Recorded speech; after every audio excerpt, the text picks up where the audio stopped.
പുണ്യനബിയെ മോമിനീങ്ങൾ സ്വീകരിക്കുന്നത് ജീവിതം കൊണ്ട് അനുകരിക്കുകയാണ്. വെള്ള വസ്ത്രമാണ് പുണ്യനബിക്ക് കമ്പം. അതുകൊണ്ട് വെള്ള സുന്നത്ത്.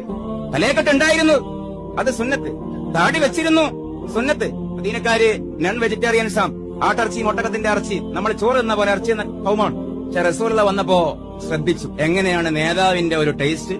നോക്കുമ്പോ ചപ്പാത്തി, അന്നത്തെ ഹുബസ് ഇറച്ചിക്കറിയും വെച്ചു കൊടുത്താൽ, അന്ന് ഇറച്ചിക്കറിക്ക് നമ്മുടെ നാട്ടിൽ ഇറച്ചിക്കറിക്ക് ബീഫ് വെക്കുമ്പോൾ നമ്മൾ മൗലൂദിന് പൂള കപ്പെടുവല്ലോ, അതേപോലെ അവർ ചൊരങ്ങയിടുന്ന പതിവുണ്ടായിരുന്നു. പക്ഷെ റസൂലുള്ളാന്റെ മുമ്പിൽ ചപ്പാത്തിയും ചൊരങ്ങയിട്ട ഇറച്ചിക്കറിയും, റസൂലുള്ള കയ്യില് കൊണ്ട് ആ ഇറച്ചിയൊക്കെ പ്ലേറ്റിന്റെ മൂലയിലേക്ക് തട്ടിയിട്ട് ചൊരങ്ങ മാത്രം സെലക്ട് ചെയ്ത് തിന്നുന്നത് കണ്ടു മദീനയിലെ ആളുകൾ. മദീനയിൽ ഒരു നിലയും വിലയില്ലാത്ത ഒരു നാടോടി കർഷകനായിരുന്നു സയ്യിദുനാ സാഹിർ റളിയല്ലാഹു അൻഹു. സാഹിറിന്റെ വീട്ടിലേക്ക് മുതലാളിമാരെ ഒഴുക്കായി. ചരിത്രം നോക്കൂ.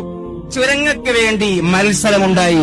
മാർക്കറ്റിൽ കശവിശ. എന്താ പ്രശ്നം സാഹിറിന്റെ മുമ്പിൽ ആൾക്കാർ ക്യൂ നിൽക്കുമ്പോ സാഹിറാകെ കൺഫ്യൂഷല്ല. ആദ്യം ഏൽപ്പിച്ച ആൾ ഇവരാണ്, കൂടുതൽ പൈസ തരാന്ന് പറഞ്ഞത് ഇവരാണ്, ഞാൻ ആർക്ക് കൊടുക്കണം നബിയെ? അപ്പൊ അത് പരിഹരിക്കാൻ നബി തന്നെ വേണ്ടി ഒരു വില പറഞ്ഞതിന് മറികടക്കുന്ന വേറെ വില പറഞ്ഞ് നിങ്ങൾ മത്സരിക്കണ്ട.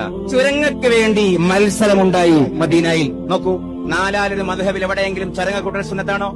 ഫുഖഹാക്കൾക്കിടയിൽ പച്ചക്കറി കൂട്ടൽ പ്രത്യേകം സുന്നത്താണോ?